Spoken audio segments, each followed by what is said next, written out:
আছেন সবাই? পিয়ালি লাইফস্টাইলের আরও একটি ব্লগে স্বাগত জানাই। 30 ডিসেম্বর আর শুক্রবার যাচ্ছি মুকুটমণিপুর বেড়াতে। বান্ধবীদের সাথে যাচ্ছি, কিছুতেই বান্ধবী ছাড়লো না, যার জন্য যেতে হচ্ছে। তো এখন রেডি হয়ে নিয়েছি, ভোর 6টা মতো বাজে, আর চিনি ঘুমোচ্ছে আর করছে।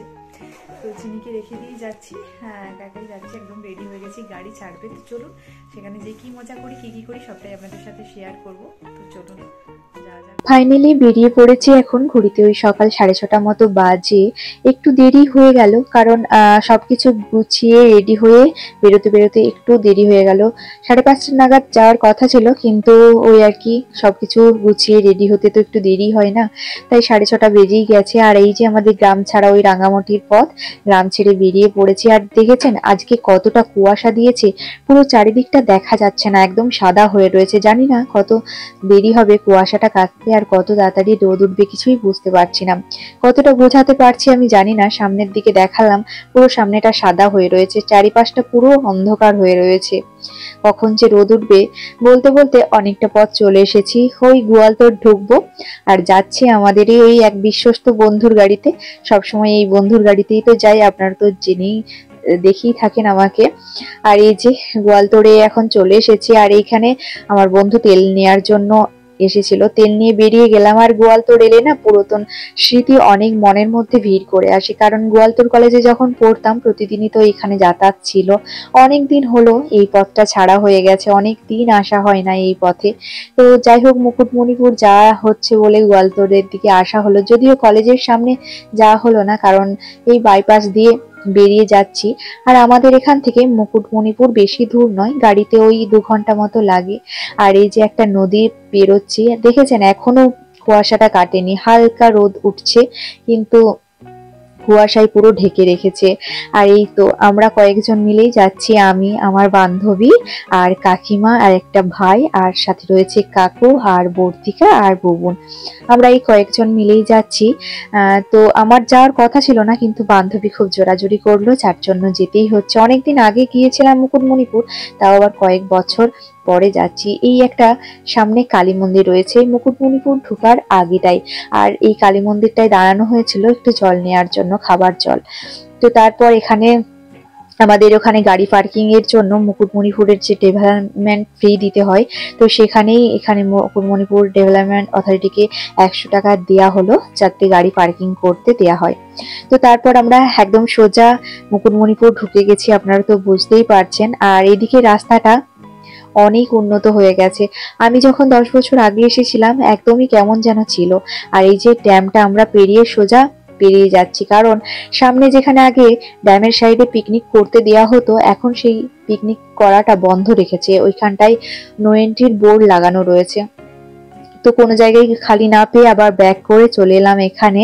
এখানে আমাদের গাড়ি পার্কিং করতে দেয়া হয়েছে। আর এই 9:30 মতো বাজে, আর আমরা এখানে পৌঁছে গেছি। অনেক মানুষই এসে গেছে এখানে। তো আমরাও আমাদের গাড়িটা পার্কিং করে নিয়ে চলে এসেছি এখানে জায়গা খুঁজতে, কোথায় পিকনিক করা যায়। তো তারপর খোঁজাখুঁজি করে একটা জায়গা ঠিক করে নিয়ে এখানে যে আমাদের পলিথিনটা নিয়ে আসা হয়েছিল সেটা পেতে আমরা এখন বসে পড়েছি। এখন আমরা সামান্য হালকা করে টিফিন করব, তারপর আবার চারিদিকে ঘুরতে বেরিয়ে পড়ব। আর কাকু আর আমার যে বন্ধু এসেছে ওরা রান্না বান্না করবে, ততক্ষণ আমরা ঘুরে নেব। জায়গাটা খুব সুন্দর করেছে, আগে আমি যখন এসেছিলাম তখন সেরকম কিছুই ছিল না।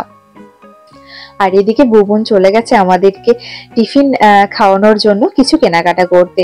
আর আমরা কি খাবো করে বাড়ি থেকে কিছু মুড়ি নিয়ে এসেছিলাম, আর সকালে মুড়িটাই খেয়ে নেব, কারণ লুচি বা অন্য কিছু খেলেও হয়, কিন্তু সকালের জল খাবার হিসাবে আমরা মুড়িটাকেই বেছে নিলাম, কারণ সেরকম অ্যাসিডিটি হবে না বা শরীর ঠিক থাকবে, যার জন্য আমরা মুড়িটাকেই বেছে নিয়েছি।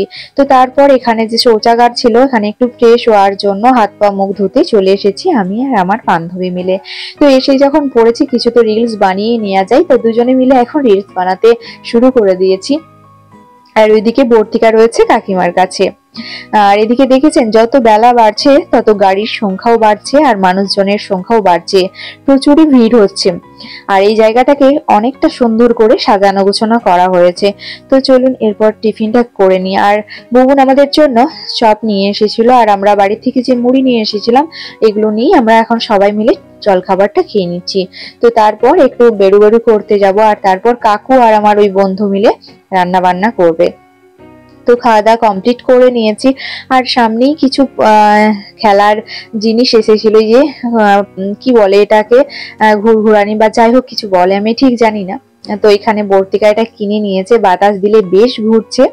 তো আর এখানে বেলা বাড়ার সাথে সাথে ভিড়ও বাড়ছে। আমরা যখন এখানটা এসে বসেছিলাম না, তখন একদমই কেউ লোক ছিল না। দেখুন এখন কত লোক চলে এসেছে।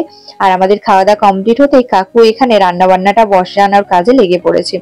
আমরা বাড়ির থেকে গ্যাস ওভেন আর রান্নার সমস্ত সরঞ্জাম নিয়ে এসেছিলাম, তো তার জন্য রান্না করতে বসেই গিয়েছে। আর আমি তো এদিকে চারদিকে আমি আর আমার বান্ধবী ব্লগ করতে শুরু করে দিয়েছি। তো রান্না বান্না সেরকম কিছু হবে না, ভাত মাংস আর একটা কিছু একটা হবে সবজি। তো যাই হোক কাকু আরে রান্না করছিল, আমি কাকিমা বোন বর্তিকা ভাই মিলে সবাই মিলে বেরিয়ে পড়েছি। এখন ওই চারিপাশটা ঘুরবো, ড্যামের সাইডে যাব। আর এই যে এখানটা দেখেছেন নো এন্ট্রির বোর্ড লাগিয়ে দেওয়া হচ্ছে, এই সোজাটা দিয়ে ড্যামের পথে যাওয়া যায়, মানে ড্যামের সাইডে পিকনিক করা যায়। এই 1 মাস মতো হবে যে টাইমটা ভিড় হয়, সেই টাইমটাই এইখানটায় নো এন্ট্রির বোর্ড লাগিয়ে দেওয়া হয়েছে। আর এখানটা সুন্দরভাবে সাজানো হয়েছে পুরো বেলুন দিয়ে, কারণ সামনেই ছিল 1 জানুয়ারি, যার জন্য এখানটাকে অনেকটা সুন্দর করে সাজানো হয়েছে। আমি যখন 10-12 বছর আগে এসেছিলাম তখন এই পথটা দিয়ে সোজা ড্যামের ওইখানে চলে গিয়েছিলাম, আর ওইখানেই পিকনিক করেছিলাম। তখন এত রেস্ট্রিকশন কিছুই ছিল না। আর এখন নো এন্ট্রির বোর্ড লাগানো হয়েছে, কাউকেই একদমই ভেতরে যেতে দেয়া হচ্ছে না। আর সুন্দর করে সাজিয়েছে, বলুন কতটা সুন্দর লাগছে, তাই না? আপনারা যদি কেউ মুকুটমণিপুর এসে থাকেন তাহলে অবশ্যই দেখবেন কতটা সুন্দর করে এখানটাকে সাজানো হয়েছে। তো চলুন একটু ড্যামের ওই সাইডে যাই। আর ড্যামের সাইডে যেতে যেতে রাস্তার 2 পাশে দেখছিলাম যে অনেক শোপিস, অনেক কিছু জিনিস বসেছিল, খুব সুন্দর লাগছিল, মনে হচ্ছিল সবগুলোই যেন কিনে নিয়ে যাই। আর এখানে এতটাই শোপিস গুলো সুন্দর, ফুলদানি, তারপর বিভিন্ন কাঠের জিনিস, অনেক কিছু জিনিস বসেছিল 2 সাইডে। তো আমরা এখন ড্যামের সাইডে চলে এসেছি। আর ড্যামের এ পাশটায় না আগে ছিল খোলা, ছিল সবসময় নামা যেত, কিন্তু এখন দেখছি পুরো একদম পাঁচিল দিয়ে ঘেরা করে দিয়েছে, কোনোভাবেই নামতে দিচ্ছে না। তো আমরা রাস্তার উপর থেকেই পাঁচিলের সাইড থেকে একটু ভিডিও করছিলাম, ফটো তুলছিলাম, খুব সুন্দর করছে। নিচেটাকে যে কখন যাব মনটা যেন ছটফট করছে, উপর থেকে নিচটা এতটাই সুন্দর দেখাচ্ছে যেন চোখ ফেরাতে পারছি না। আর এটা হচ্ছে ড্যাম, এখান থেকে জল ছাড়া হয়।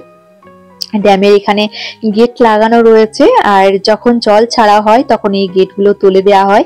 তো তোলার পর জলটা ছাড়া হয়। তো অনেক সময় কি হয়, ওই ড্যামের নিচে নামতে দেওয়া হয় না। আমি শুনেছি যে কিছুদিন আগে একবার শুনেছিলাম অ্যানাউন্সমেন্ট করে জল ছাড়া হচ্ছিল, কিছু মানুষ নেমেছিল ওখানে, শুনতে না পাওয়ার কারণে জল ছেড়ে দিতে অনেক বিপদ ঘটে গেছে, যার জন্য ওই জায়গাটাতে নামতে দেওয়া হয় না। তাও 2 সাইডে একটা রাস্তা রয়েছে, এখানে একটা ছোট্ট পার্ক মতো হয়েছে, ওই পার্ক দিয়ে যাওয়া যায় অনেকেই বললেন। তো আমিও যাব ভাবছি, কারণ এখানে এসেছি আর এই ড্যামটার নিচে না নামলে মনে হয় কোনো জায়গায় একটু ঘাটতি রয়ে যাবে, যে ঘোরাটা সম্পূর্ণ হলো না। তো যাবো এখানে একবার, তো ড্যামটা একবার আপনাদের সাথে শেয়ার করে দিলাম। তো চলে এসেছি। এই পার্কে 10 টাকার টিকিট নিল, শুধুমাত্র এই পার্কের জন্যই টিকিটটা কাটা হয়েছে, কিন্তু পার্কে সেইভাবে বিশেষত কিছুই নেই, শুধুমাত্র ড্যামের নিচে নামার জন্যই ওনারা 10 টাকা করে টিকিট নিলেন। 10 টাকা করে টিকিট কেটে আমরা এই পার্কে চলে এসেছি। বর্তিকা এখানে খেলাধুলা করবে, একটা দোলনা রয়েছে, আর কিছু জিনিস রয়েছে বাচ্চাদের খেলার জন্য, আর টুকিটাকি ফুল গাছ রয়েছে। তো সেইভাবে কিছুই নেই। আর আমরা এখন যাব নিচে নেমে, আর বর্তিকা আর বোন আর কাকিমা এখানে খেলাধুলা করবে। তো যাই হোক, আমি ভিডিওটা অনেক দেরিতেই পোস্ট করছি, আর মুকুটমণিপুরের ভিডিওটা অনেকটা বড় হয়ে গেছে, যার জন্য আমি 2টো পার্টে ভিডিওটা পোস্ট করব। আর এটা হচ্ছে আমার ফার্স্ট পার্ট, আর সেকেন্ড পার্টটা আমি কালকে দেবো। অনেকদিন আগে আমি ভিডিওটা ভয়েস দিয়ে রেডি করেছিলাম, কিন্তু কোনো কারণবশত আমার ফোনটা হ্যাং করে ভিডিওটা ডিলিট হয়ে যায়, যার জন্য এতটা দেরি হচ্ছে। অবশ্যই আপনারা পুরো ভিডিওটা দেখবেন, আর অবশ্যই পুরো ভিডিওটা কেমন লাগলো কমেন্ট করে জানাতে ভুলবেন না। ভালো লাগলে একটা লাইক করে দেবেন, আর যারা আমার নতুন বন্ধু আছেন তারা অবশ্যই আমার চ্যানেলটিকে সাবস্ক্রাইব করে পাশে থাকবেন, সাথে বেল বাটনটি বাজিয়ে দেবেন। সবাই ভালো থাকবেন, সুস্থ থাকবেন, দেখা হবে খুব তাড়াতাড়ি।